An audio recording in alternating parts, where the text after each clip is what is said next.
मंचावर वंचित बहुजन आघाडीचे सर्व पदाधिकारी या ठिकाणी उपस्थित आहेत. आपल्याला साहेबांना ऐकायचं आहे, त्यामुळे मी वंचित बहुजन आघाडीचे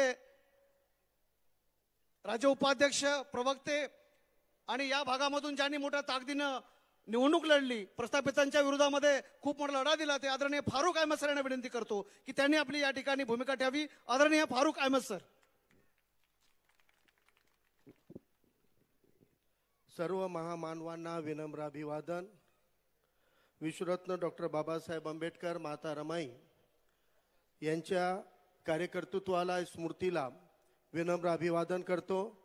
आज नांदेड गुरुवार बाजार सिडको परिसरात, जेतवन विहारच्या परिसरात होत असलेल्या या ऐतिहासिक कार्यक्रमामध्ये आपल्या सगळ्यांना मार्गदर्शन करण्यासाठी लाभलेले आपल्या सगळ्यांचे, तमाम बहुजनांचे हृदयस्थान आदरणीय बाळासाहेब आंबेडकरजी, कार्यक्रमाचे अध्यक्ष शोभाताई जोगदंडजी, कार्यक्रमाला उपस्थित राज्य कमिटीचे अविनाश भोसीकरजी, दोन्ही जिल्हा अध्यक्ष शिवाभाऊ नरंगले हत्ती आंबिरेजी, जिल्ह्याचे महासचिव श्यामभाऊ कांबळेजी, महानगराध्यक्ष विठ्ठलदादा गायकवाड, त्यांची संपूर्ण टीम, पक्षातले सर्व पदाधिकारी, सगळ्यांचे नावं घेत नाही आपल्या आणि साहेबांमध्ये मी खूप वेळ थांबणार नाही. त्यामुळं सन्माननीय मंच आणि मोठ्या ताकदीनं आंबेडकरवादी चळवळीचं बळ आणि आंबेडकरवादी नांदेड जिल्ह्याचं गड, हा जर कोणता परिसर आहे तर हा आपला सिडको हडको MIDC परिसर आहे. इथून आलेल्या, नेहमी आमच्या सोबत, आमच्या पाठीशी ताकद बनून राहणारे आदरणीय बाळासाहेबांवर निसमीत असं प्रेम ठेवणाऱ्या सर्व आंबेडकरवादी बंधू भगिनींना मी क्रांतिकारी जय भीम करतो, क्रांतिकारी सलाम करतो. जय भीम. आपण सगळेजण नेहमी तिथे एक मोठी ताकद, एक मोठं उदाहरण म्हणून सोबत आहोत. आदरणीय बाळासाहेब एकटे लढत आहेत. आपण पाहिलं की माता रमाईनं ज्या समाजासाठी, जे भवितव्य घडवण्यासाठी आणि तळागाळातल्या शोषित पीडितांच्या कल्याणासाठी आदरणीय विश्वरत्न बाबासाहेब आंबेडकरांच्या पाठीशी ताकदीनं उभं राहण्याचं काम केलेलं आहे. त्या माता रमाईच्या त्यागाचं, त्या माता रमाईच्या प्रेरणेचं, त्या माता रमाईच्या शक्तीचं प्रतीक विश्वरत्न बाबासाहेब आंबेडकरांनी भारतातच नव्हे तर जगभरामध्ये शोषित पीडितांसाठी विशाल असं काम करून दाखवलेलं आहे.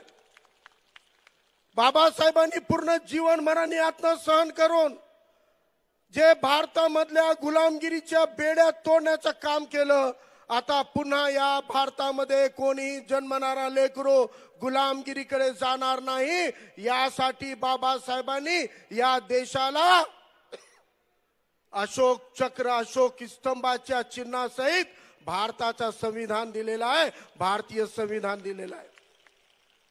आज या देशभरामध्ये, जगभरामध्ये अनेक पद्धतीच्या गुलामगिरीच्या लढा लढले गेलेले आहेत, परंतु जी पद्धत बाबासाहेबांनी लढलेली आहे त्या पद्धतीचं अनुकरण जगभरातल्या शोषित पीडित करत आहेत. एकेकाळी अमेरिका सारख्या देशामध्ये काळ्यांनी लढलेल्या लढाईचं उदाहरण जगभरातल्या इतर देश घेत होते, परंतु आता जगातल्या शोषित पीडितांच्या लढाईचं प्रतीक जर काही झालं तर ते डॉक्टर बाबासाहेब आंबेडकर झालेले आहेत, ते गौतम बुद्ध झालेले आहेत. आजही या देशाच्या पंतप्रधानाला ते RSSची चड्डीवाले कोणत्याही विचाराचे असतील, त्यांना गोडसे हा महान आहे, त्यांना सावरकर महान आहे, त्यांना डॉक्टर हेडगेवार महान आहे, जे RSSची स्थापना केलेला आहे. या RSSची विचारवल्ली पेरवणारा हेडगेवार साहेब दुर्दैव आहे की आमच्या नांदेड जिल्ह्याचाच आहे, धर्माबादचाच आहे. या धर्माबादचाच ते डॉक्टर हेडगेवार आहे. यानंच ते RSSचं चड्डीवाल्यांचं विषारी रोप पेरवलेलं आहे. आणि जेव्हा त्यानं RSSची संघटना स्थापन केली, 10 वर्ष काँग्रेसचा विदर्भ प्रदेश अध्यक्ष राहून RSSची स्थापना केली. 10 वर्ष RSS प्रमुख पण होता आणि काँग्रेसचा अध्यक्ष पण होता. म्हणूनच कोणीतरी म्हणलेलं आहे की काँग्रेस हे RSSची जननी आहे, माता आहे, कारण ते हेडगेवार काँग्रेसचा अध्यक्ष होता. मग RSSचा अध्यक्ष झाला आता या सगळ्यांच्या मानलं असलं तरी जगात कुठं पंतप्रधान गेल्यावर मी नथुराम गोडसेच्या देशातून आलं म्हणत नाही, मी सावरकरच्या देशातून आलं म्हणत नाही, आताही त्याला मी बुद्धाच्या देशातून आलो असंच सांगावं लागते. ही समतेची ताकद बाबासाहेबांनी आपल्याला दिलेली आहे. आणि आज माता रमाईच्या जयंती निमित्त जर आपल्याला माता रमाईच्या विचारांना, त्यांनी केलेल्या त्यागाला, प्रेरणेला जर नावारूपाला घेऊन जायचं तर बाबासाहेबांच्या विचाराचं राजकीय चळवळीला जिवंत ठेवावं लागणार आहे. आणि मी अभिमानानं सांगतो आदरणीय बाळासाहेब आंबेडकरांना की महाराष्ट्रामध्ये इतर कोणत्या जिल्ह्यात काय आहे नाही माहित नाही, पण नांदेड जिल्हा हे आपल्या आंबेडकरवादी चळवळीचा गड कालही होता, आजही आहे, उद्याही राहणार आहे. कोणती निवडणूक असली तरी विठ्ठल भाऊनं सांगितल्या पद्धतीनं हे जी गर्दी आहे फक्त कार्यक्रमाची गर्दी नाही, नांदेड जिल्ह्याची गर्दी ही मतामध्ये परिवर्तित होणारी गर्दी आहे. पण यांना जोडीला उभं राहण्यासाठी सेक्युलर म्हणवणाऱ्या इतर समाज घटकांना मला विचारायचं आहे, आज तुम्हाला संविधानाची जी फळं तुम्ही चोखत आहात, आज संविधानाचा जे लाभ तुम्हाला झालेला आहे, हे संविधानाचा लाभ तुम्हाला जे झालेला आहे ते विश्वरत्न बाबासाहेबांच्या कर्तृत्वामुळे, संविधानामुळे झालेला आहे. आणि आज या संविधानाच्या लढाईला लढताना बाबासाहेबांच्या रक्ताच्या विचाराचा वारसदार म्हणून आमचा नेता पायाला भिंगरी लावून जेव्हा फिरतो तेव्हा इतर समाजाला पाठीशी उभं राहण्याची गरज आहे. मी या नांदेड जिल्ह्याच्या नांदेड दक्षिण मधल्या 60,000 सेक्युलर मतदारांबद्दल मला खूप सहानुभूती आहे साहेब. या निवडणुकीमध्ये दुसऱ्यांदा आपण मला उमेदवारी दिली, परंतु जे सेक्युलर लोक संविधान वाचवण्याच्या गप्पाच्या दिशाभूल गेले ते 60,000 लोकांची लय फजिती झाली.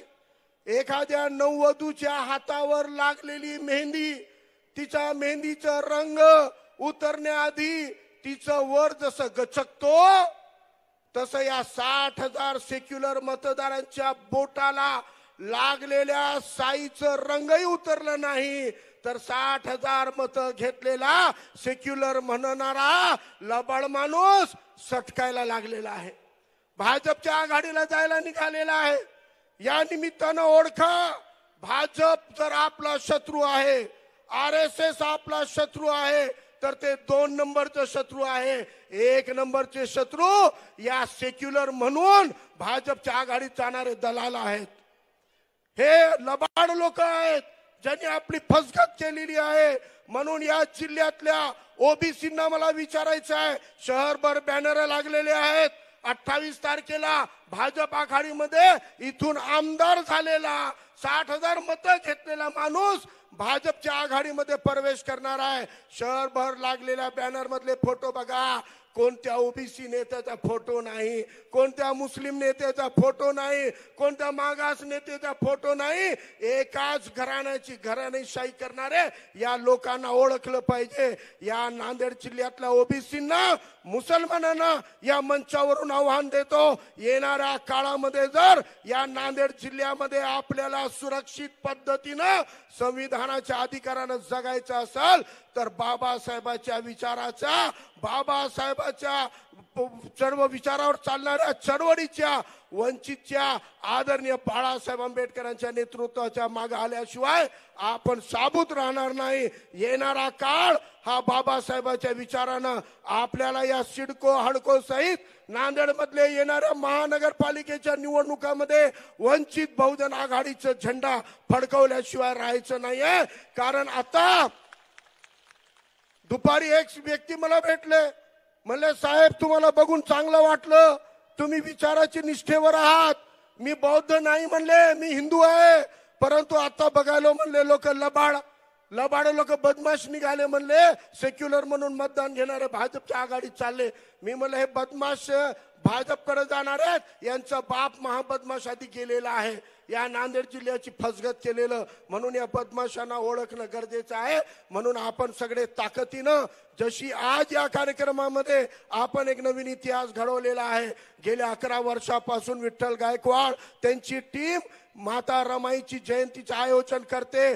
कदाचित विठ्ठल भाऊ मराठवाड्यातच नाही तर महाराष्ट्रामध्ये सुद्धा सार्वजनिक कार्यक्रम पहिल्यांदा तुम्हीच घेतला होता 11 वर्षापूर्वी. आणि 11 वर्षापासून विठ्ठल भाऊ आणि पूर्ण टीम, मला शिवाभाऊला, अविनाश भाऊला, एकदा बाळासाहेबाचं पाय लागलं पाहिजे, एकदा बाळासाहेबांनी आलं पाहिजे. 11 वर्षाच्या तपाच्या तपश्चर्येनंतर आज आदरणीय साहेब इथं आलेले आहेत. त्यामुळे आपल्याला साहेबांना हे आश्वासन द्यायचं आहे, ज्या पद्धतीनं आजही आम्ही सोबत आहोत, इतर समाज घटकांना घेऊन आदरणीय साहेबाच्या पाठीशी आपण सगळेजण याच ताकदीनं राहूत. या नांदेड जिल्ह्यामध्ये इथं जे लागून असलेला पार्क आहे, त्या पार्कला डॉक्टर बाबासाहेब आंबेडकर उद्यान हे नाव दिल्याशिवाय आणि हा पार्क ठेवल्याशिवाय आपल्याला चैनीनं बसायचं नाही आहे. आंबेडकरवादी चळवळीतल्या सर्व सहकारी मित्रांना सांगतो, आता दिशाभूल होऊ देऊ नका. तुमच्या उमेदीवर, तुमच्या बळावर आपल्याला इतर समाजाला न्याय मिळवून द्यायचा आहे. तुम्ही समोर राहा, आम्ही पाठीशी राहतो. तुम्ही पुढाकार घ्या, आम्ही सोबत राहतो. एक दिलेलं लढूत नांदेड जिल्ह्यामध्ये आंबेडकरवादी चळवळीचा झेंडा फडकवल्याशिवाय राहणार नाही, एवढी आपण खात्री आदरणीय साहेबाला देऊया. मी थांबतो, रजा घेतो. पुन्हा एकदा सगळ्यांना क्रांतिकारी सलाम, क्रांतिकारी जय भीम.